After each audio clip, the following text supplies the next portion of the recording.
Imagina você, recém-parida, e você recebe a notícia que o seu filho vai precisar de cuidados especiais, vai precisar ir para a unidade de tratamento intensivo, para a UTI. Que sensação, né? Agora imagina também para essa criança os desdobramentos. Olá, eu sou Natália Sanches, educadora parental, mãe da Luna, e hoje nós vamos falar sobre crianças que nasceram e tiveram que ir diretamente para a UTI e os impactos que isso tem na relação mãe e filho, na criação deste bebê. E para falar sobre esse assunto, eu trouxe uma convidada muito especial, que é a Cris, e eu vou pedir para que ela se apresente para vocês conhecerem um pouquinho dela e do trabalho dela. Cris, muito obrigada por participar, por estar aqui. Obrigada pelo convite, é uma honra estar aqui. Eu sou a Cris Golombieski, mãe do Theo de 4 anos, e sou educadora parental também, sou doula, mas hoje atuo só apenas como educadora parental mesmo, e o meu propósito é ajudar crianças a quebrarem, a crescerem em lares, né, que não sejam violentos. E através da minha maternidade, eu me aproximei dessa educação com amor, porque eu tive uma infância muito violenta, então eu não queria dar para o meu filho o que eu tive. É difícil, mas é possível. Então eu estudei e hoje sou profissional e ajudo as famílias a quebrar esse ciclo também. Ai, que legal, Cris. Né? Colegas de profissão, presente. Sim. Que a educação positiva nos proporcionou. Com certeza. Né? Nós Salvou meu filho de mim mesmo. Que olha... Eu falo isso também, porque se eu repetisse as mesmas coisas que eu fazia com os meus alunos, a aluna estava perdida. Mas, né, você falou um pouquinho sobre você. Eu abri já falando sobre esse tema. Sim. E eu trouxe você justamente aqui porque você vivenciou tudo isso na pele. Né? Então eu queria que você começasse a contando um pouquinho como que foi a questão do parto e essa notícia de que o Theo precisaria desses cuidados. Como que foi para você? Como que isso aconteceu? Tá bom, a primeira gestação foi planejada, então acaba que é um pouco mais tranquila, porque quando é de sopetão a gente acaba ficando perdido, então tive tempo para poder estudar, entender como que era, tudo, a parte do parto. Eu não tinha assim, quero tal tipo de parto. Eu queria que ele viesse da forma dele, mas estudei tudo mais, fui atrás, tive uma doula. E tava tudo certo, tudo bem, minha saúde estava perfeita, até que eu comecei a trabalhar, sentir dores na madrugada, numa sexta-feira, só que eu achei que era cólica ou era uma infecção, né, urinária. Não sabia. Beleza, aí eu tinha ultrassom no dia seguinte, cheguei no hospital, cheguei lá, tava dilatada 3 já. Ela falou assim, trabalho de parto prematuro, você tá. Aí eu falei assim... Quanto tempo? Desculpa te interromper. 33 semanas ele tava. 36, tá. Não, 33. 33. Sim. Ele tava no 7º, né? Oitavo, quase oitavo. Quase oitavo. Só que nascer com 33 semanas é muito arriscado. Sim. Então, só que eu fui pro hospital da minha cidade, que não era o que eu tinha escolhido. Eu falei, se eu me transferir pro meu hospital de escolha, talvez sim. Aí eu olhei pro meu marido e falei assim, vamos embora, porque eu não quero que ele nasça aqui. Eu sabia que não iam respeitar as minhas escolhas, porque eu tinha feito já um plano de parto e tudo mais. Corri pra casa, arrumei as malas na correria. Quando eu cheguei no outro hospital, tava 4 já. Chegando lá, com 33 semanas e 5 que era que eu tava, realmente era perigoso ele nascer, então tentaram segurar ele. Então eu tomei corticoide 2 dias, só que quando parava, a contração voltava. Então eu fiquei 4 dias de trabalho de parto. Nossa. No total. Eu com 1 dia já não tava aguentando. Começou na sexta e ele nasceu na terça. Terça ou quarta? É que eu sempre perco as coisas. Não, começou terça-feira, sexta-feira na madrugada, ele nasceu na quarta, desculpa. Enfim, e aí fui pro hospital, fiquei lá. Só que realmente, quando passou, são 2 conjetórias de remédio, quando passou esse tempo, tiveram que falar assim, agora a gente não pode mais fazer. Tem mães que conseguem ir pra casa, mas a gente não sabe. E eu fiquei lá sendo avaliada. Quando o remédio passou, o último, eu lembro que foi durante a tarde, voltou as contrações. Quando foi 10 da noite, vieram com tudo e eu realmente entrei em trabalho de parto. Eu já sabia que ele poderia ir para UTI desde o início, se ele nascesse prematuro, já foi me avisado. Só que de uma forma muito inexplicável, eu acredito que é muito Deus, e enfim, eu fiquei muito calma durante todo o tempo. Eu não fiquei nervosa, desesperada. Não falei assim, vamos para uma cesárea logo, porque a cesárea, nesse caso, que o pulmão estava ainda em formação, seria mais arriscado do que um parto normal, porque pelo parto normal, o pulmão dele ficaria fortalecido. Então, assim, ninguém no hospital também falou, não, vamos pra cesárea. Foram encaminhando. Desci pro centro cirúrgico. Eu não fiquei na sala de parto normal, porque se caso acontecer alguma coisa. Então, tudo que eu fiz foi na sala de cesárea mesmo. Tive minha doula me acompanhando. E aí, a gente conseguiu trazer ele ao mundo com parto humanizado, eu não tomei anestesia. E assim, como ele nasceu muito bem, não foi assim, pegaram ele, já levaram ele pra correndo. UTI. Não, eu não sei quanto tempo ele ficou comigo. Mas assim, parece que o mundo parou. E eu fiquei com ele ali. E eu já sabia, né? Pisaram ele e tudo mais. Aí, enquanto eu tive uma laceração pequena, enquanto tava dando ponto, eu fiquei com ele e levaram. Aí eu tava muito cansada, porque eram 4 dias de trabalho de parto. Sim. Meu marido que desceu pra UTI, e ele que viu ele primeiro, depois lá. E ele conta que, assim, a UTI tem várias salas. Tem a sala quando chega, que são casos, assim, muito extremos. Você vê crianças, bebês muito pequenos. Só que, geralmente, quem vai pra última sala, que é a sala do fundão, que é assim que chamam, vai ficar ali só pra observação e vai receber alta logo. E aí, foi isso que aconteceu com ele. Foi a primeira sala, mas depois foi pro fundão. E eu fiquei, eu acho que quase 12 horas sem conseguir vê-lo. Não vi, por 12 horas. Porque eu subi pro quarto, aí tomei banho e tudo mais. E aí, fui ver ele na UTI. E... É punk. É punk. É punk porque você chega lá, você não pode pegar no colo. Tá numa caixinha, numa incubadora. Você só pode pegar, olhar, até que tenha os horários certos de amamentação. E enquanto eu tava no hospital, eu senti que foi mais tranquilo. Porque eu só descia o elevador e ia, né? Mas mesmo assim, então eu dava o peito, meu marido depois ficava com ele no colo para ter o contato pele a pele. Que ele Mas pelo menos poderia pegar para amamentar. Isso, porque acontece, como ele nasceu super saudável, ele não usou nem negócio de respiração, só sonda. Ele não nasceu ele nasceu perfeito, mesmo prematuro. Nada, não nasceu com nada. Só ficou mesmo na UTI 7 dias para ganhar peso, porque tem o peso certo para poder sair. Sim, sim. Então, porque ele nasceu pequenininho, nasceu com 41 centímetros, 2,1 kg. Então, e ele saiu de lá porque ele acaba perdendo um pouco, com 2. E aí, enquanto eu tentava, não dava mamar ainda, porque não pegava, porque o leite demora pra descer, e porque ele nasce com a sucção ainda. Sim, sim. Né? Então, ele pegou mamadeira primeiro, mas mesmo assim, eu ia lá na ordenha, que é um lugar onde as mães vão pra tirar pela bombinha do hospital. Então, era essa rotina. Acordava de manhã, tinha o horário certo pra poder ver ele, eu não podia ver ele o tempo todo. Então, eu descia, pegava ele, ficava com ele no colo, aí depois tentava colocar ele no peito, aí depois meu marido vinha, ficava com ele pele a pele, e eu ia fazer a ordenha. Subia pro quarto, então ficou assim uns 2 dias. A dor maior foi quando eu tive que ir pra casa. O cadeirão atrás do carro, parou um moço ainda no farol e falou assim, ué, cadê o bebê? Nossa, aí eu chorei pra caramba. E chegar em casa, o quarto dele pronto. Tudo prontinho tava. E ele não. Então, assim, mãe de UTI joelho no chão o tempo todo, porque você não sabe se vai estar bem, porque toda hora estão monitorando. Pode ser que a saturação aumente ou abaixe, tudo dê errado. Então, todo dia você espera a pediatra trazer notícias boas. Hoje ele pegou um pouco mais da sonda. Agora hoje pode tirar da sonda. Ele perdeu um pouco de peso. Ele ganhou um pouco de peso. Ele tá evoluindo. Ele não tá. E você vê as mães nessa rotina, assim, mudou totalmente o meu maternar, mas completamente, assim. Porque é como se meu coração tivesse ficado fora, longe de mim, sabe? Quando eu fui pra casa, principalmente. Parece que eu fui embora e meu coração ficou lá. Mas é isso, assim, é uma experiência que só quem passa entende. E você, assim, nesse tempo que você falou que durante o parto você estudou sobre o parto, sobre a humanização, tudo isso. Mas você chegou a estudar alguma coisa sobre essa relação mãe-bebê do pós-parto? Como que seria? Você já tinha idealizado alguma coisa e veio uma frustração? Ou você foi estudar mais a fundo depois, quando você... É que assim, eu sou filha mais velha de 4 filhos. Eu cuidei de 2 irmãos meus quando eu tinha 20 e 18 anos. Então, essa parte de cuidados do bebê e estar com o bebê perto e a amamentação, eu já tinha um pouco, não tinha medo de trocar, de tudo mais, de ter. Então, essa parte não veio.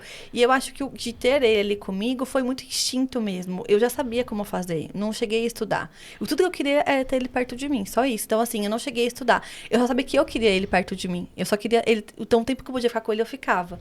E também meu marido. A gente sabia que era importante ter também o pai, contato. E isso era uma coisa que aí, com o tempo, a gente foi descobrindo. Mas não cheguei a estudar sobre isso, não. Foi mesmo instinto, foi mesmo muito natural.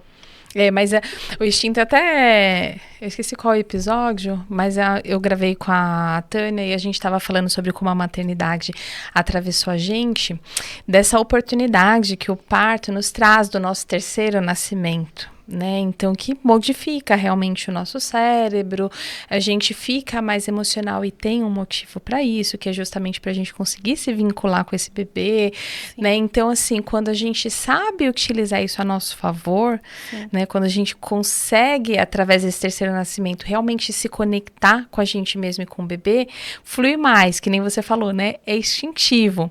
Só que hoje a gente se afastou tanto da nossa natureza humana que para algumas mães não é instintivo. Não é. Pra mim foi, né? Mas pra muitas acaba não sendo mesmo. Mas pra mim foi muito assim. E eu passei pela UTI quando eu era bebê, né? E aí depois eu percebi que... E a minha UTI não foi... O bebê não foi uma UTI tranquila. Então, depois eu entendi que esse meu momento com meu filho foi tipo uma cura pro meu bebê. Eu entendi tudo, porque foi assim... É surreal. Eu queria estar com ele o tempo todo. Eu até lembro que uma coisa que doeu em mim, que teve uma mãe que tinha bebê e falou assim, quando nascer... deixa lá no berçário, porque você fica muito cansada. E tudo que eu queria era ter um bebê do meu lado. Tipo, na primeira noite, deixaram a caminha do lado do quarto. Eu falei, pelo amor de Deus, deixa isso daqui. Porque eu olhava, tava vazia. Sim. E eu também, eu deixei tudo arrumadinho no quarto. Por mais que ele nasceu na pandemia. Ele nasceu no dia 11 de março, no dia que a pandemia foi declarada. Sim. Então, tudo fechou logo depois. Ninguém podia visitar muito. Só eu e meu marido podia visitar ele. Até então, os avós podiam entrar, mas quando ele nasceu, não podia. E nos últimos dias, só eu podia entrar. Porque foi quando foi acontecendo. E eu arrumei o quarto bonitinho, mesmo que não fosse ter visita, mesmo que não fosse ninguém lá, eu deixei tudo arrumadinho. Porque ele chegou e eu tava sendo mãe. Por mais que eu não tivesse com ele, eu fiz por mim, sabe? Eu merecia ter esse momento de ter ali as lembrancinhas arrumadas, o quarto arrumado, como se estivesse ali, porque ele nasceu, ele tava ali. Não tava do meu lado, mas ele tava ali perto de mim, alguns andares abaixo. E ele merecia isso. Não podia deixar passar em branco, sabe? Sim. Então, realmente, não é todo mundo que mas pra mim foi bem instintivo essa parte.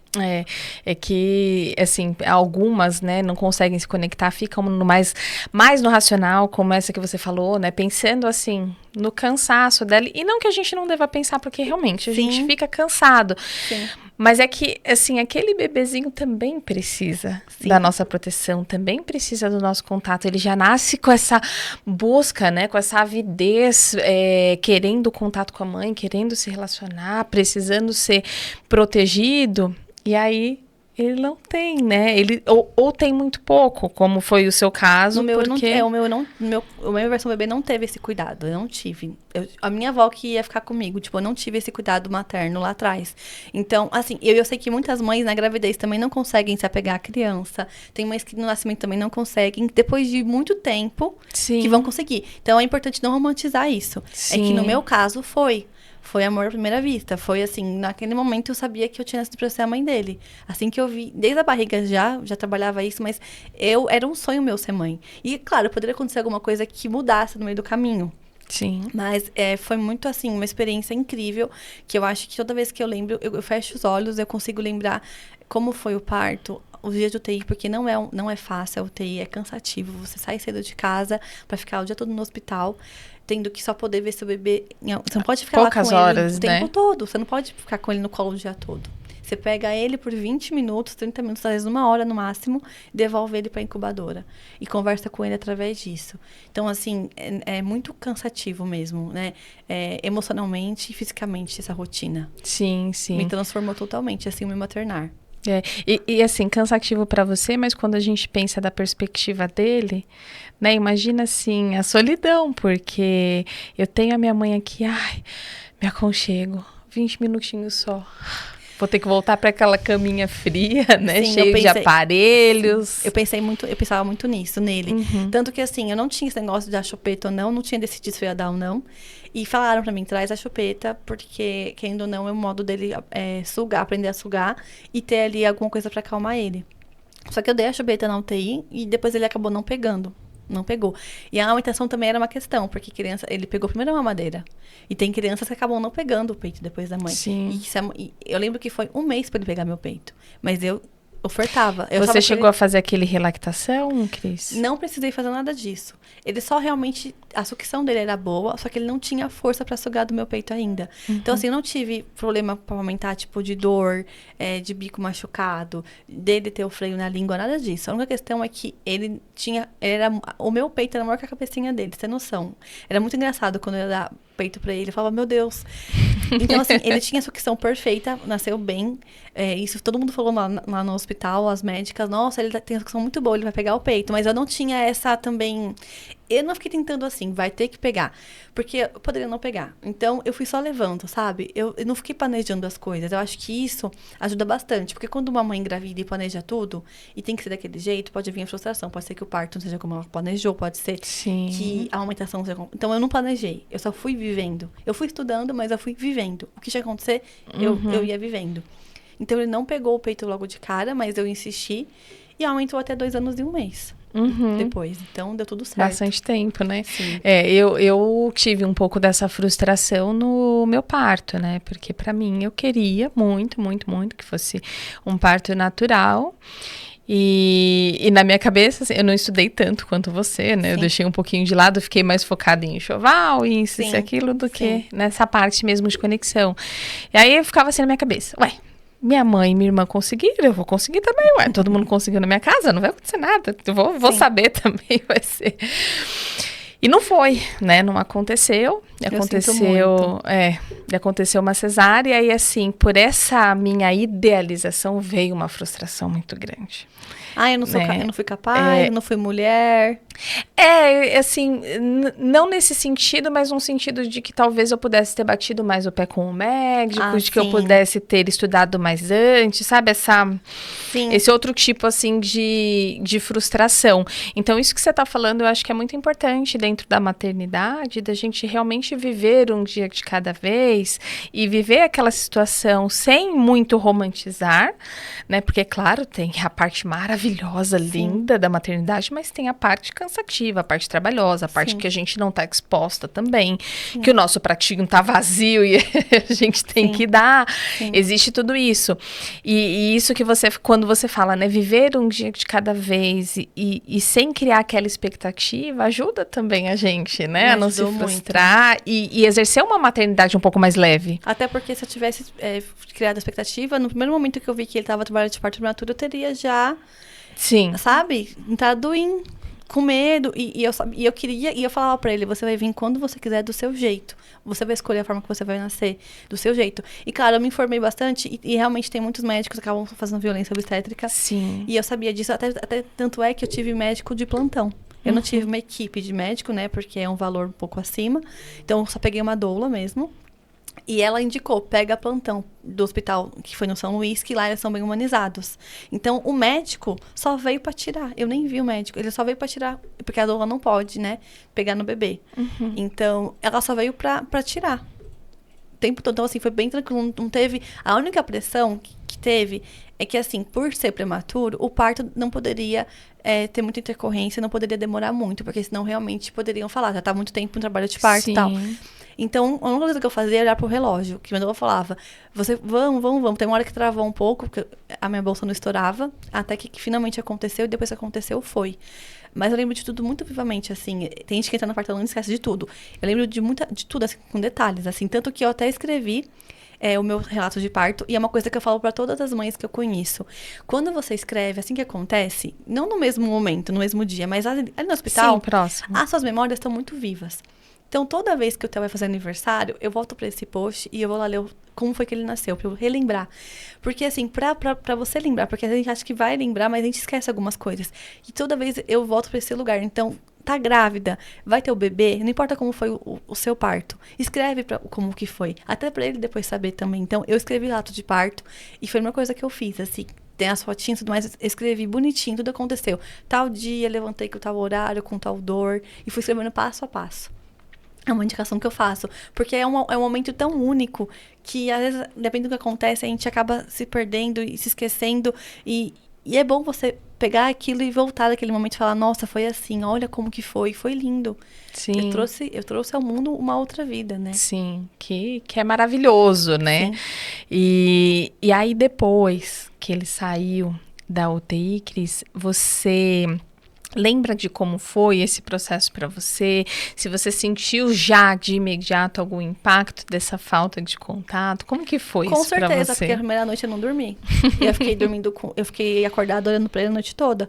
Porque eu tinha ficado 7 dias, que foram 7 dias que ele ficou na UTI, sem poder ver ele o tempo todo. Eu só queria ele colo o tempo todo. Era colo o tempo todo. E a primeira noite eu não dormi. Eu dormi sentada na poltrona do lado dele e fiquei com ele o tempo todo. Eu não queria me desapegar dele de jeito nenhum. Foi assim, pra mim foi, eu preciso dele, ele precisa de mim. Foi imediato. Foi como se eu tava no fundo do mar e quando eu consegui pegar ele, a respiração veio, sabe? Foi um alívio, assim, pra mim. Foi incrível, assim, não sei nem o que falar, assim. Foi demais. Pra gente que tem outra vivência, né? A gente fica ouvindo assim, porque eu só posso imaginar, né? Através do seu relato. Sim. Porque no meu caso, por mais que eu não tive um parto que eu desejei, ela já veio pro meu colo e de lá não saiu mais. Sim. Né? Então ficou comigo, foi pra casa. Eu não tive essa sensação de ver uma cadeirinha vazia atrás do carro. Ela foi, todo mundo junto, a gente chegou e já ficou ali muito próximo. Então, quando alguém fala assim, a gente tenta imaginar, mas ainda assim é difícil, né? Ter essa sensação no nosso corpo, porque eu não sei se você viu esses dias, estava rolando um vídeo, não sei porque que eu lembrei disso, mas enfim, de uma mãe gorila, né, uma mãe macaco, e os filhotinhos aparentemente tinham nascido mortos. Só que os veterinários conseguiram reanimar esses filhotinhos. E quando ela percebe que ela vê que eles estão vivos, Cris, assim, parece muito isso que você tá falando, porque ela pega eles e aí ela não quer soltar, e aí ela começa a chorar. E aí eu falei, gente, né, olha assim como a nossa natureza realmente é perfeita quando a gente ouve esses instintos, né? Porque hoje tem muito esse afastamento, essa cultura do afastamento. Então, não dá muito colo, porque vai ficar mal acostumado. Não pode dormir junto, porque senão nunca mais vai sair da sua cama. Não pode, e sempre tentando afastar. A alimentação, cuidado, senão vai ficar dependendo de você o tempo todo. Não dá muito peito, não. Não peito... livre demanda, não, nem pensar. Então, vem muito desse afastamento. Só que aí, assim, quando a gente ouve mesmo, igual você tá falando, que foi tão instintivo, né? Eu quero ficar, eu quero proteger, eu quero estar do lado. E quando a gente ouve isso, a gente fala assim, é natural, talvez eu nem precise tanto.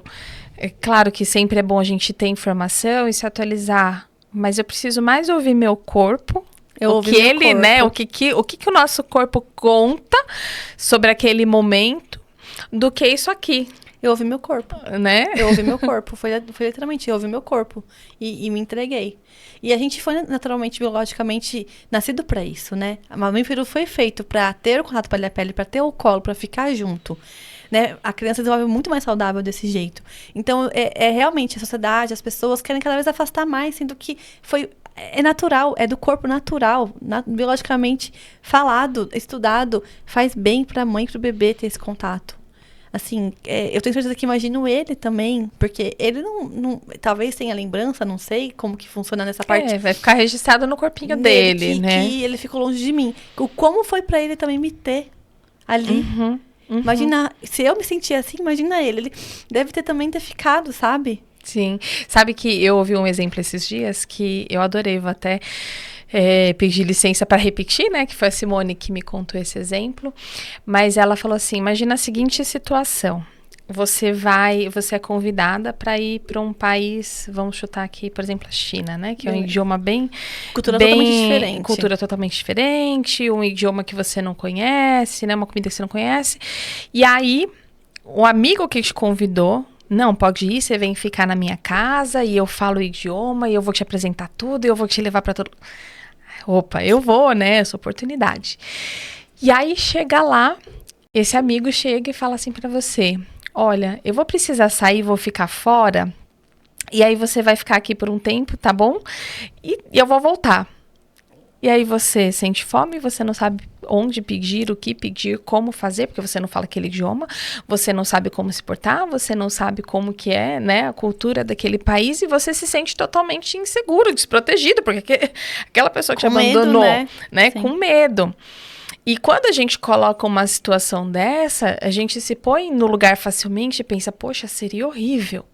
Só que ninguém se coloca no lugar do bebezinho, que é a mesma situação. Ele tá conhecendo aquele mundo agora. Pela primeira vez. A única coisa que ele conheceu foi o corpo materno. Exatamente. Ele não conheceu nada além do que esse corpo materno. E aí ele é afastado. Né? Então, assim, pensa. E tem gente que fala, mas é besteira, estão querendo aumentar muito. E tá tudo bem. Tem enfermeiro cuidando, tem gente olhando. E não é assim, porque aquele corpinho tava esperando a mãe. E aquela mãe tá esperando aquele corpinho também, né? Exatamente. Na maioria das vezes, a gente sabe que nem sempre é, mas, enfim. É surreal, assim, lembrar de tudo isso. Como isso realmente mudou meu maternar. Completamente nessa experiência. Eu acho que a minha quebra de ciclos já iniciou desde aí, sem eu perceber. Porque, por instinto, como eu falei mesmo, eu já dei colo o tempo todo, contato pele a pele o tempo todo, comigo e com o pai. Então, a gente continuava seguindo a rotina da UTI. Eu amamentava e ele colocava no peito dele para ele começar também a entender quem era o pai dele. Hora do banho, para ele dar banho no chuveiro. Então, assim, é surreal lembrar de tudo isso. E quando que você começou a estudar mais sobre, efetivamente, né, o desenvolvimento infantil, sobre educação positiva? Ele tinha quantos anos? Então, na verdade, o que acontece? Sobre desenvolvimento, a parte motor e tudo mais, e sobre também crescer saudável, de forma saudável, sem já ofertar tela, essas coisas, foi uma coisa que aconteceu um pouquinho antes de eu engravidar. Eu tinha sido babá de uma criança lá do condomínio. E essa criança ficava na televisão ligada o dia todo, com 8, 9 meses. Eu tentava brincar e ela não brincava. Então, isso já foi uma coisa que eu falei, eu não vou fazer isso com meu filho, porque eu não conseguia brincar com ele ficava hipnotizado. Então, já foi uma coisa que eu falei, eu preciso desenvolver essa criança. E sem querer que ele fosse assim, como ele era prematuro, dá um medo da criança ter um atraso e tudo mais. Sim. Né? Então, eu estimulava ele o tempo todo que eu podia. Via vídeo, via perfis que falavam sobre isso, eu seguia uma fisioterapeuta. Como ele nasceu prematuro, ele passou pela neuro pra ver se ele tinha alguma coisa, recebeu alta com 1 ano e 6 meses, porque eu acho que é assim, uma coisa que é verdade, eu acho que todo mundo tinha que levar o filho na neuro, mesmo nascendo a termo, porque é aí que descobre um autismo ou alguma coisa além, sabe? Ele passava por tudo isso pra ver se ele tinha, e já descobriu que não, porque às vezes a gente só descobre depois de muito tempo, então ele passou mês a mês com uma neuro, e não tinha nada, tava tudo certo. Mas eu já estimulava ele muito, sem conhecer a educação positiva, sem conhecer essa parte de desenvolver a criança, de o brincar é importante. Eu já brincava com ele o dia todo, vários brinquedos, eu com ele, conversava com ele o tempo todo. Quando eu ia trocar ele, eu falava com ele, oi meu amor, bom dia, agora eu vou trocar sua roupa. Eu percebi depois que eu comecei a educação positiva, que eu já fazia sem saber. Aí o desafio que começou a surgir foi quando ele tinha 1 ano e 6 meses, que começou, eu não gosto de falar terrível 2 anos, o incrível de 2 anos, que ele já começou disso um pouquinho antes, de falar não e não ouvir. E aí eu me vi falando com ele de uma forma que eu falei, espera aí, eu não ia ser violenta com ele. E ele não entende o que eu tô falando. E aí eu comecei a estudar, conheci o perfil da Maia, e aí comecei a estudar, fiz cursos dela, 2 cursos como mãe, e comecei a estudar a partir daí. Mas antes eu percebi, depois que tudo que eu já fazia, sem saber. E você, assim, quando você começou a estudar, porque, não sei, né, pra você, mas pra mim foi, assim, uma jornada de autoconhecimento, de muita coisa muito intensa, né, muito incrível. A gente ficou ali durante esse período todo que estava estudando muito imerso em tudo isso e se dando conta de muitas coisas. Com certeza. E aí, quando você começou a se deparar com esse conhecimento, te bateu alguma coisa assim de... Olha, fui no caminho certo lá na UTI. Olha, talvez esse comportamento dele venha de lá. Algumas fichas caíram um pouco? Posso ser sincera? Sim. Só caiu a ficha ontem, quando a gente conversou sobre o tema mais aprofundadamente e que você falou que ia falar sobre isso. E aí eu falei assim, como? Aí eu voltei a fichinha e falei, caramba, eu comecei a voltar e falar, tudo que eu fiz não tinha caído, não tinha, durante o estudo não tinha caído, lá atrás não caiu, eu só meio que segui o caminho, só continuei, mas eu não tive essa validação de, olha, eu tava no caminho certo, Não sei te explicar. Caiu a ficha ontem. É. Eu falei, caramba. Que às vezes a gente vai vivendo e não para, né, Não, eu não tinha, tipo, ter tido esse insight, feito essa análise. Não tinha. Eu só fui seguindo o que eu já tava fazendo, sabe? Não tinha caído essa ficha antes. Engraçado, né? A gente veio conversando no caminho, né, falando da época que eu era professora, e eu só me deparei, assim... o quão violenta eu era com as crianças, né, que eu dei aula, ou mesmo aquelas que, enquanto eu era recreadora, ficavam comigo nos hotéis. Depois que eu fui estudar a educação positiva, foi só aí que a minha ficha caiu e que eu fui me dar conta, e que aí eu fui retornar e eu falava, nossa, eu fazia isso, eu cometia isso, né, fazia errado e... Aquelas violências invisíveis que a gente não percebe o que tá fazendo, né? As mais comuns, assim, que não são postas como violência pela sociedade, mas são, né? Que é a questão de ameaça, de chantagem, de manipulação. A gente fala, você citou aí os terríveis 2 anos, que o pessoal chama assim, e eu também não gosto de falar desse jeito, porque é uma fase muito bonita, né? Ela é desafiadora, mas ela é bonita. Mas ela é uma fase muito bonita. E que acontece muita coisa no corpinho da criança, né? Então... eu até perdi o link do que... Por que eu voltei nos terríveis 2 anos? Mas é porque eu tava falando lá, né? Da escola que trabalhava. Isso, dos alunos. Então, essas chantagens, essas manipulações... Lembrei por que eu falei isso.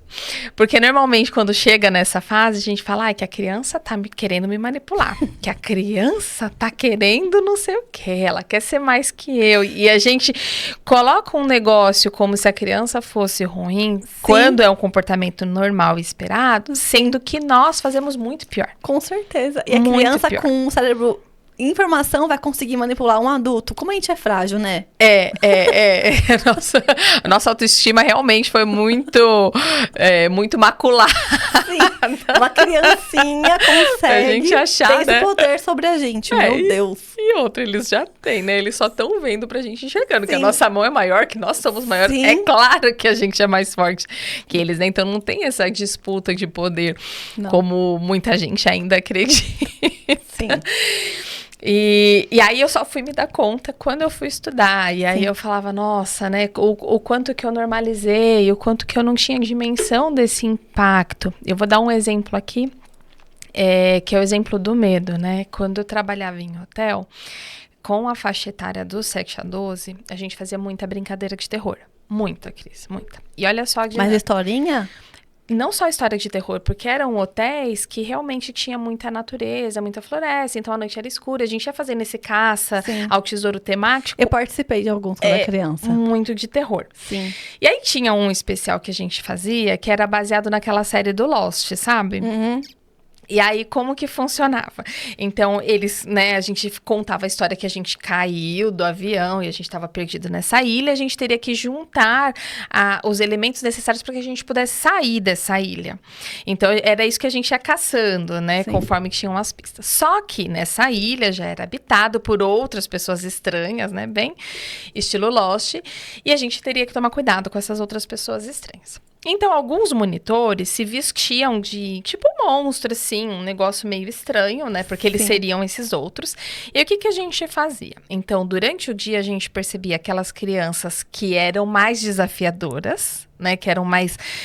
Eu não gosto desse termo, mas que eram mais desobedientes, que nos desafiavam mais. E aí, à noite, eram essas crianças que a gente pegava, esses monstros pegavam e sumiam com essas crianças. Então, aquelas que ainda estavam... Castigar elas. Mais ou menos, porque olha o jogo de manipulação que era. Era muito. Hoje eu percebi, eu falei, gente, como a gente manipulava, né, essas crianças. E aí, as que estavam no grupo ficavam assustadas, com medo, porque sumiu e não sabiam, né, o que aconteceu com essas crianças. Lembrando que a mente delas não é igual a nossa, então tudo pra elas é um pouco real ainda. É literal. É literal. E aí estas ficavam com medo e aquelas, né, meio que tinham o castigo porque durante o dia não se comportaram. E aí, dentro do grupo, a gente falava, percebe quem que foi pego? É o fulaninho que tava desobedecendo. muito manipulativo.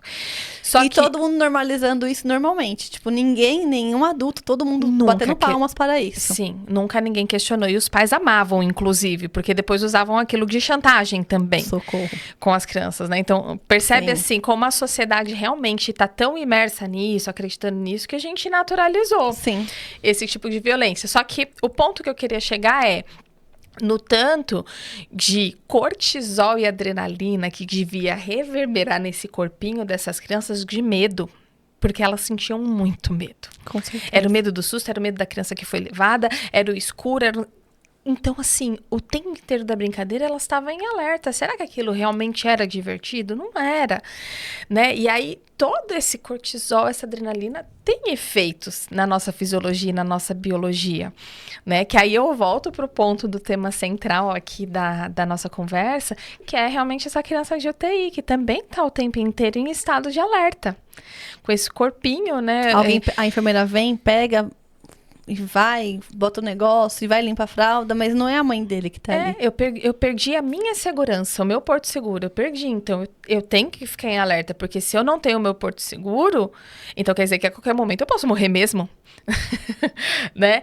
Então, assim, é dessas consequências também que eu queria te perguntar se você nota, assim, algum comportamento depois desse estágio de UTI, de ser uma criança mais sensível em relação aos ambientes, né? De se sentir mais insegura ou menos insegura. Você notou algum desses comportamentos? Sim, ele realmente é uma criança que chega nos lugares, ele não dá muita liberdade para as pessoas, ele fica mais na dele, mas depois que ele vai a confiança, ele se entrega. Uhum. Na escola, quando chega algum amiguinho novo, ele também não dá muito espaço, não é muito simpático, mas depois recebe bem. E sempre que vai em lugares... Eu lembro de um evento que a gente tava, acho que foi final de ano, que a gente tava, tipo, num salão, a gente fez, tipo, uma chácara, a gente fez, tipo, uma festa. Uhum. E aí, todo mundo com música muito alta. E a luz... Todas as crianças normais, o primo dele já estava tranquilo e ele muito apavorado, e ele não conseguia ficar lá. E aí eu peguei ele e falei, não vai dar pra ele aqui, ele tá sofrendo. Fui, levei ele pro quarto e fiz ele dormir. E fiquei do lado de fora, perto do quarto, observando se ele acordava ou não, pra ver se ele ia dormir direto.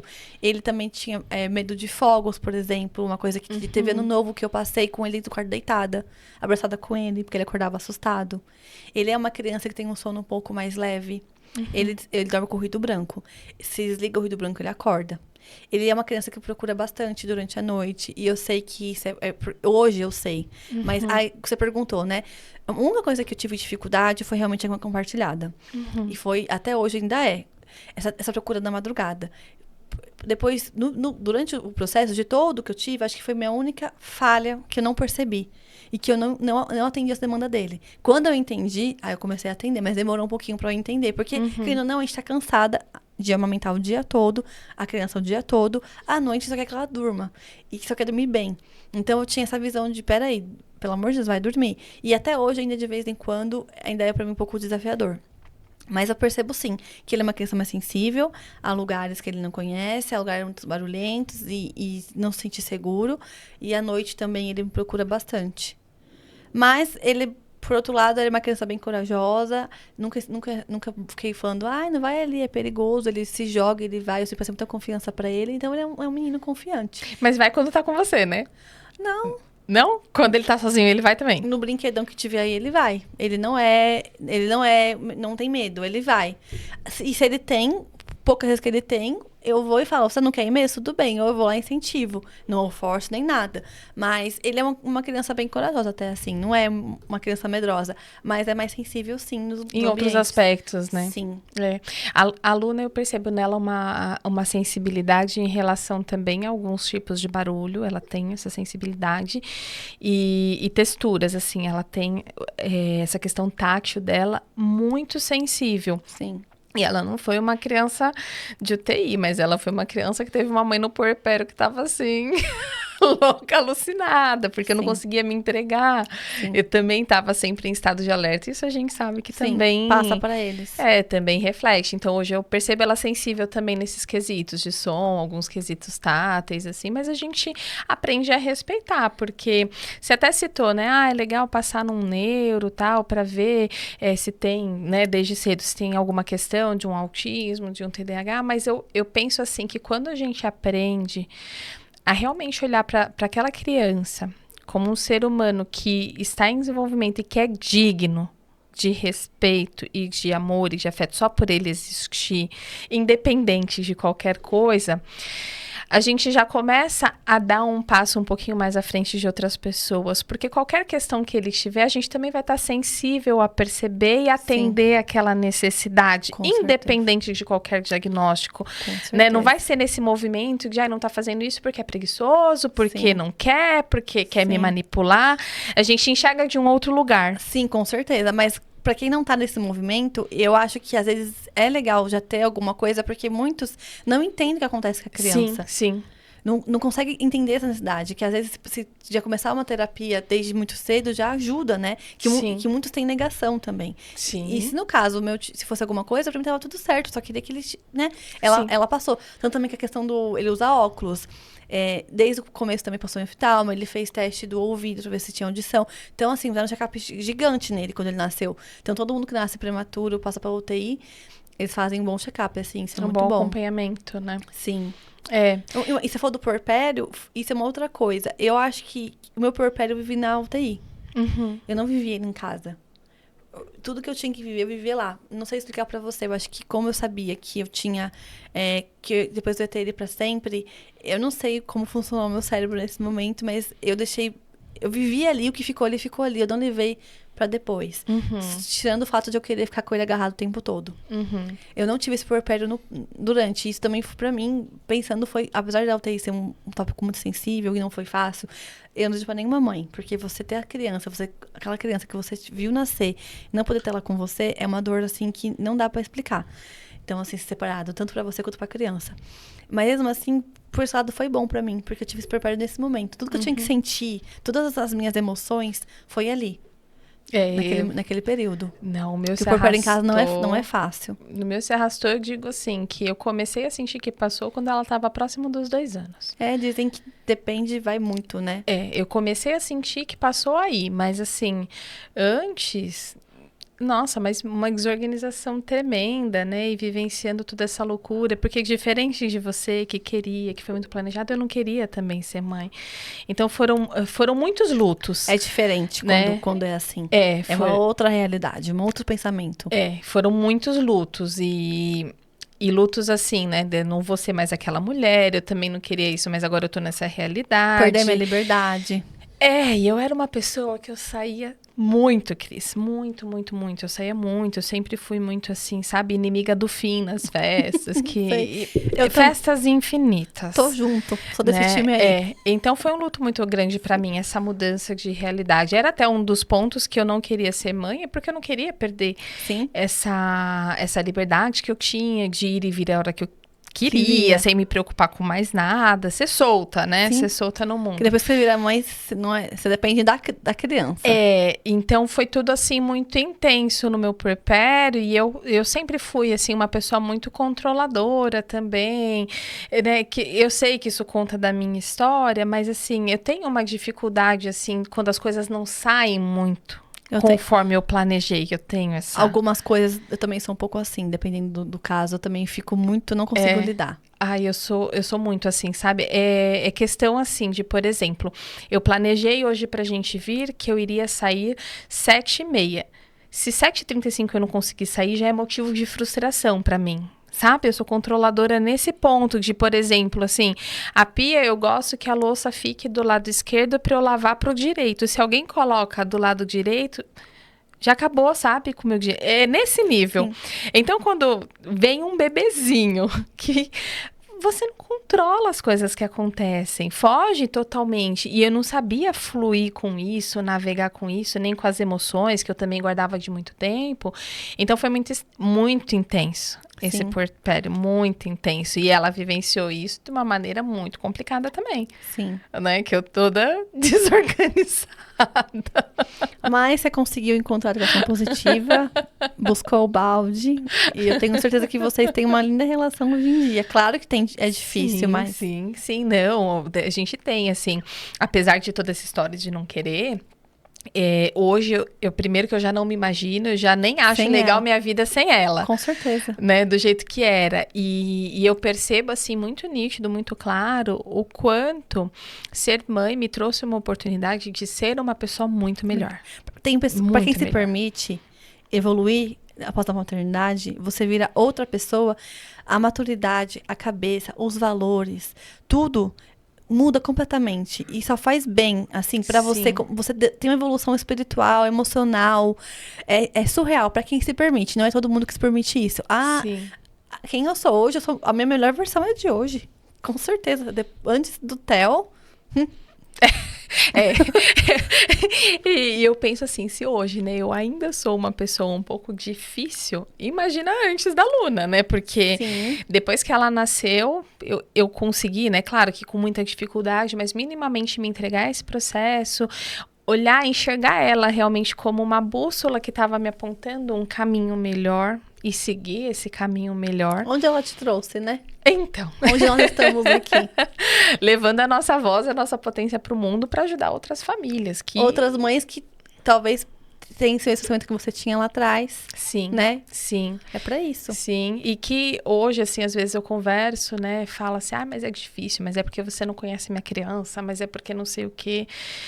Só que quando a gente entende que não é sobre eles, que é sobre nós, que é sobre a nossa história, que é... Sobre a nossa criança ferida interior. Fica mais leve. Fica Mais leve. A gente tira esse peso deles também, né? De culpar Sim. eles pelo nosso descontrole, pela nossa inabilidade emocional. Que a gente né? não teve, a gente não foi Não. ensinado. A gente foi ensinado a engolir todos os sentimentos. Nossa, e sabe que você falando de engolir sentimentos, eu só percebi o quanto que eu engolia a minha raiva quando ela nasceu. Que foi uma coisa assim que veio, sabe? Uma avalanche de raiva. E eu... Quem é essa pessoa? Ué! De onde veio isso? E aí parecia que eu não conseguia mais engolir, não conseguia O mais seu divertidamente da controlar. raiva foi liberado. E aí ficou aquilo assim, tão explodido. E eu, gente, o que eu faço com isso? Como que eu aprendi a lidar com esse sentimento que é novo pra mim? Porque eu só engolia. Até então, você achava que você era... Não, você tinha roupa de achava, consciência. não. Eu achava que eu era, nossa, que Evoluída? eu sou evoluída, que eu sou paciente, que eu sou, nossa, eu sou maravilhosa. Eu não explodo com ninguém. Só que não. Só que não, né? Eu não explodo com ninguém, mas eu implodo. Sim. Né? E é Tava... muito triste pra nós isso, né? Com certeza. Chega uma hora que não dá e transborda, como transbordou. Nossa, e transbordou e infelizmente respingou nela, porque eu só fui me dar conta quando eu vi sintomas de comportamento nela, né? Aí que eu fui me dar conta, eu falei, putz, de onde isso tá vindo? É de mim? Porque eles são nosso reflexo, né? Total. Teve um tempo atrás aí que eu tava muito reativa e o Theo começou a falar comigo de uma forma que eu falava assim, o que é isso? Não é meu filho. Aí você olha pro espelho. Opa! Olha eu. Chegou meu marido, e eu cheguei nesse nível de descontrole, desregulação, meu marido falou assim, o que tá acontecendo? Você não é assim. Aí sabe o que eu tava precisando? De uma viagem, eu fui viajar no final do ano. Acho que foi um ano eu tive muita, como você falou, eu também não lido também com frustração. Então eu tive que falar muitos nãos esse ano e tive um ano muito frustrante, profissionalmente, com a vida e tudo mais. Tive sim bastante coisa legal que aconteceu, mas teve coisas que eu fiquei chateada. Então chegou no final do ano, eu tava cheia, eu acho, eu não percebi. Eu precisava, acho que, descansar, de sair do meu lugar, da minha casa, pra poder, né, respirar. Foi eu sair, parece que foi embora, inacreditável. Inacreditável. É muito importante a gente saber que as coisas, se reconhecer e buscar de alguma forma. No meu caso foi a viagem, mas às vezes uma terapia, às vezes um momento pra si. Mas Sim. enfim, eu tava assim, esgotada. E eu não tinha percebido. E eu vi ele falando comigo, eu falei, peraí, mas você não fala assim comigo. O que tá acontecendo? Você não é assim comigo. E aí ele foi e aí eu tive que buscar o balde, mudei, tive que ter muita paciência, porque durou muito, ele não conseguia voltar pra mim de volta, mas agora a gente voltou um pro outro. Mas que bom que ele te sinalizou, né? Porque assim... Muito, porque tava muito... Ele não é uma criança, ele é uma criança que fica nervosa por causa, né, do cérebro dele. Mas ele tava nervoso o tempo inteiro, tudo ele gritava. E não é que eu tava gritando com ele o tempo todo, mas a minha forma de falar, né? Não é que eu gritei com ele todos os dias, mas o meu tom de voz tava um pouquinho ríspido e tava reativa. Sim. E a forma dele se defender de mim foi gritando comigo de volta. E não só isso, porque por mais que a sua voz estivesse num tom adequado, teu corpo tá exalando aquilo, Sim. né? E eles fazem muito sabiamente essa leitura corporal inteira, Sim. né? Da nossa pupila, da nossa rigidez. Eles são excelentes nisso. Nós que não somos, a gente que não se percebe mais, porque a gente se distanciou disso. Sim. Mas eles são. Agora, um ponto importante disso, né, que você falou, é o quanto essa jornada também nos permite ter essa sensibilidade de perceber, de não perceber aquilo como uma afronta, mas de querer enxergar o que está além daquele comportamento. Exatamente. Não é do nada. Todo comportamento é uma comunicação. Aonde tá. Às vezes é uma mudança de rotina, às vezes são várias coisas. Então a gente fica muito observadora a tudo, né? Eu observo muitas coisas. E eu vi, sou eu, entendi. Então tá bom, vou buscar o balde, né? Que eu chutei, que não percebi. Sim. E que bom que ele sinalizou. Geralmente, quando ele sabe, quando eu não falo legal com ele, ele fala, mamãe, não fala assim comigo, você não tá me respeitando. E eu falo, não fala assim comigo. Geralmente é assim que a gente comunica um outro, a gente fala sem perceber. Sim. Mas ele tava devolvendo o que eu tava dando pra ele. Simplesmente assim. Ai, que lindo, né? A gente não teve essa possibilidade. É tão lindo hoje a gente ver que eles têm a possibilidade de colocar a vozinha dele, mesmo que às vezes, em algum momento ou outro, a gente acaba sufocando, mas na maior parte do tempo eles conseguem dizer não pra gente, apontar o que a gente tá errando e tá tudo bem, né? Sim, e depois a gente conversou, pediu desculpa e tudo mais, porque assim, eu não sei, cada criança gosta de ser de uma forma acolhida. Geralmente, ele trocou o peito pelo o meu cabelo. Então, o cacho, que eles chamam de cacho, ele segura. Se a gente vai pra algum lugar, pega Uber, ele é mais longe, ele tá aqui pendurado. Se tá em algum lugar que ele não tá sentindo nada, ele procura o cabelo. E geralmente ele vem, chora e eu dou o colo. É assim que a gente se conecta, é assim que a gente se acolhe. E ele não me queria de jeito nenhum. Ele batia a porta do quarto, parecia um adolescente. Não quero você aqui. Eu falava, meu Deus, vem cá. Desculpa, perdoa. E aí eu consegui, sabe? Mas não, eu não sinto que foi as férias. Eu sei que as férias escolares é difícil, mas não sinto que foi as férias. Fui eu mesmo. Sim. De alguma forma eu transbordei. Sim. Enfim, né? E respingou e tá tudo bem, porque não é linear. Não. A maternidade, a gente vive de altos e baixos e tá tudo bem, porque isso faz parte da vida, né? A gente tá aprendendo também, né? Enquanto a gente tá ensinando eles, a gente também tá aprendendo, porque a gente não foi ensinado. O bom é que eles vão crescer já com esses ensinamentos que a gente tá dando pra eles hoje e com certeza vão ser pessoas muito mais evoluídas que a gente. Com certeza, e vão ter, né, exercer outra... Vai ser mais leve pra eles do que foi pra gente. Porque pra gente é difícil, né? Eles vão tropeçar muito menos do que a gente, mas assim, essa evolução nossa e esse espaço pra realmente se humanizar e admitir, né, errei, de sair desse pedestal de que pai e mãe tem que ser perfeito, porque... não somos e não seremos. Eu que mando, você que obedece também, sabe? E não é, né, desse pedestal, não é desse lugar que a gente se conecta com os nossos filhos. Só afasta só, e depois vira o filho que não visita a mãe, que não tem contato, e a culpa é de quem? Do filho.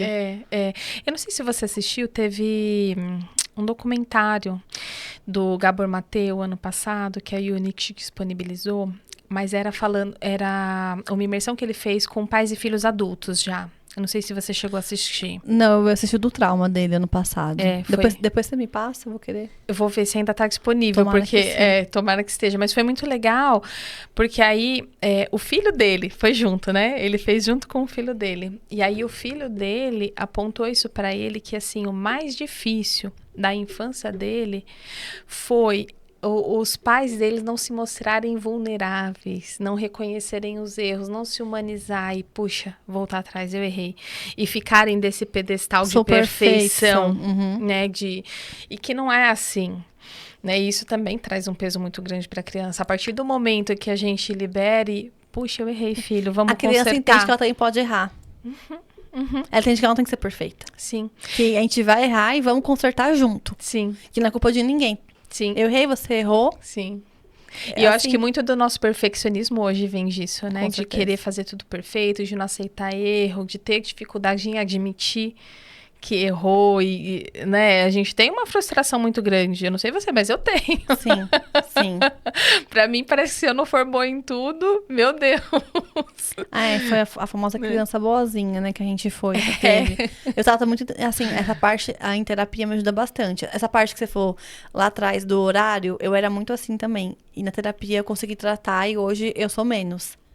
Não, eu tenho ainda dificuldade, eu preciso realmente me regular. Esse fim de semana eu tive uma crise, assim, de desregulação emocional, como há muito tempo eu não tinha. Foi tão forte, que eu sentia isso aqui, Cris, formigar.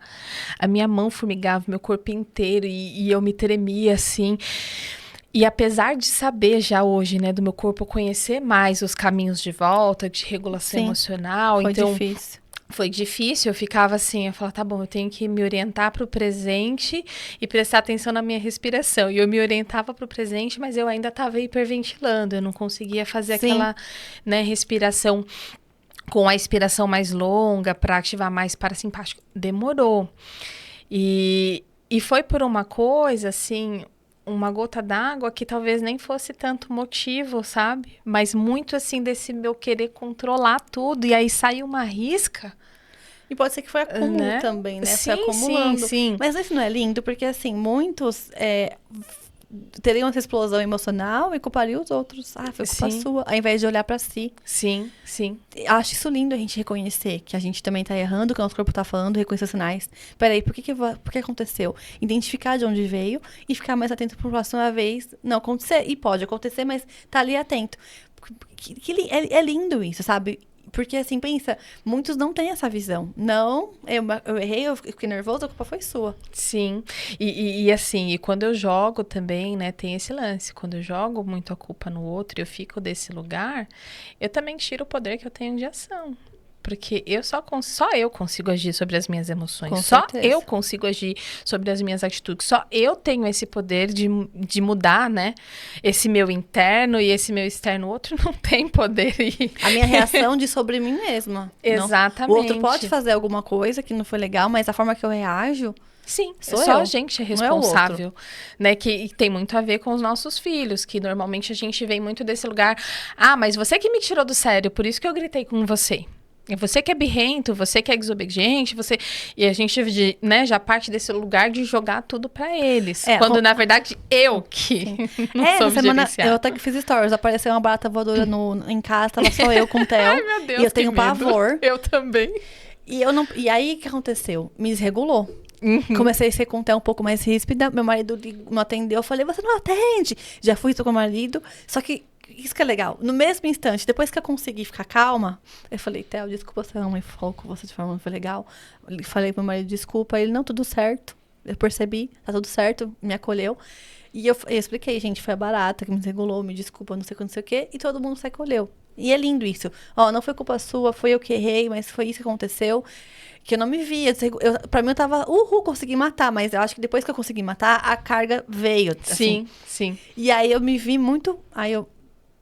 Acho que passou, assim, uns 30 minutos, eu já voltei. Desculpa. E foi isso. Mas foi uma barata que me desregulou, gente. Porque eu tenho pavor. Também. Eu tenho muito. Nossa, esses dias que apareceu na rua, eu tava com a Luna abraçada. E aí eu saí correndo e já naquele, né... E aí ela, o que foi, mamãe? Eu falei assim, é que apareceu uma barata e a mamãe tem muito medo. E olha só como nossos movimentos são importantes. Ela, quer um abraço? Porque linda. Sempre que ela tá se sentindo assim, vem cá, abraça a mamãe, né? E eu vou te acolher. E aí foi ela, quer um abraço? Eu vou te abraçar pra passar o medo. E importante a gente não passar o medo pra eles, né? Não sei a Luna, mas o Theo não tem medo. Eu tenho, mas ele não tem. Ele tem medo de bicho voador, inseto. Tem uma mosquinha voando, ele fica com medo. Mas não tem. E eu tentei, eu segurei muito dentro de mim. Acho que por isso depois eu acabei descarregando. Porque eu falei, eu não posso botar esse medo no Theo, o medo é só meu. Sim. E aí, filho, calma aí que a gente vai tentar resolver. O que eu fiz? Se eu abrisse o box, ela ia voar. Eu peguei água quente, joguei água quente nela. Depois que eu consegui enfraquecer ela, eu espirrei o negócio nela, foi lá, peguei o chinelo. Foi um processo, eu enfraqueci. Eu não cheguei já, pá. Sim. Porque pro medo dela voar. Mas tudo, eu fui falando, Theo, eu vou fazer assim. Mas dentro de mim, tava, pelo amor de Deus. Porque eu tava tentando não passar o medo pra ele, que é muito importante a gente não passar pros nossos filhos, nossa segurança, nossos medos. Que é medo nosso, né? Não deles. Não só de barata, mas de tudo, da vida, sabe? Sim, De colocar nossos filhos em cima deles o que a gente quer que eles sejam, sendo que eles nasceram pra ser quem são. Sim. Respeitar quem eles são, né? Sim, e aí a gente, infelizmente, acaba, né, transpassando, principalmente nesse, não vai... Às vezes eu percebo assim, eu falo, calma, o medo é seu, o medo não é dela. O Sim. medo é seu, eu não jogo o medo pra cima dela, porque não é. Né? É a mesma coisa não vou jogar. E a gente falou sobre tanta coisa. Começamos falando de UTI, a gente saiu... É sempre assim, mas é assim, isso é um bate-papo gostoso. É, com certeza. A gente contar nossas dores, nossas histórias. Com certeza. E poderíamos ficar falando horas. Com certeza. Né? Mas o nosso tempo já está se acabando, então eu queria que você deixasse uma mensagem para as mães que estão nos ouvindo, de algo que você acha importante de tudo isso que a gente falou, e também falasse onde que elas conseguem te encontrar. Eu acho que, assim, é muito importante a gente estudar, assim, para as coisas, para educar uma criança, para entender como funciona o parto, a amamentação. Mas se a gente não olhar para nós mesmos, primeiro, antes de tudo, nada vai adiantar. Porque a teoria é uma coisa, a prática é outra. Então, você pode estudar, você pode entender, mas se você não se entregar e entender que aquilo ali é a busca da sua evolução, de aprendizado, entender como você se sente com tudo isso, com as descobertas que você vai tendo, sobre o parto, como vai ser, e como que vai ser a amamentação e a criação do seu filho, de nada adianta. É sim importante estudar, mas você tem que se entregar de verdade para isso. E entender que você é humano, você vai errar, você também tá aprendendo. E não é igual a escola, que é uma prova que você vai passar ou não. Que tirou 10. Não é assim. A maternidade, a criação dos filhos, tem dias que a gente tá aqui, tem dias que a gente tá lá. O importante é a gente reconhecer nossos sentimentos e no processo também entender nossa criança. Porque quando a gente se entende, se enxerga, a gente enxerga eles de uma forma completamente diferente. E tudo bem se você até aqui não teve esse conhecimento, não sabia o que era uma educação amorosa. Se você errou, tudo bem, vai sentir a culpa, mas agora você sabe, agora você pode fazer totalmente diferente. Então pega o que você sabe agora e muda. E se você não consegue sozinha, temos bastante profissionais da área para te ajudar, a Nath e eu, porque a gente sabe que sozinho não é possível. Eu sozinha não teria conseguido. Eu tive alguém que foi minha luz no fim do túnel. E hoje, depois eu consigo. Então, nesse processo de conhecimento, estamos aqui para ajudar vocês. O meu Instagram é @crisgolombieski. E lá eu trago a educação positiva de forma muito tranquila, sem culpa. E acolho quem chega. Então, seja muito bem-vindo se você aparecer por lá. E, Nath, amei o nosso bate-papo. Obrigada pelo convite. Foi incrível. Eu que te agradeço, Cris. Olha, falando muito, com você. Com certeza, porque a gente ama falar sobre esse assunto, né? Que seja um ano incrível pra gente, que nossa voz seja usada pra muitas famílias, que a gente chegue em novos lugares, que seja um ano incrível pra você, que você vá muito mais longe. Eu fico muito feliz de ter esse momento seu, esse seu podcast. Eu admiro muito o seu trabalho e continua, só vai, que você voe, tá bom, meu amor? Amém, eu tô recebendo tudo. E a Cris estava falando, eu lembrei de uma frase do Carl Jung, que eu queria deixar com vocês como mensagem final também, que é conheça todas as teorias, domine todas as técnicas, mas ao tocar uma alma humana, seja apenas outra alma humana. E é sobre isso. Então, se você ficou até aqui, se você gostou desse conteúdo, se fez sentido para você, compartilhe com outras mães, com outros pais, para que essa informação chegue, para que a gente multiplique amor e abundância. Se inscreva no canal para você ficar por dentro de todos os vídeos. Deixe o seu like aqui e comente aqui. O que para vocês é mais difícil no maternar? Tá bom? Deixe nos comentários que eu quero ler e quero ver as percepções de vocês. Eu espero vocês na próxima semana. Até lá!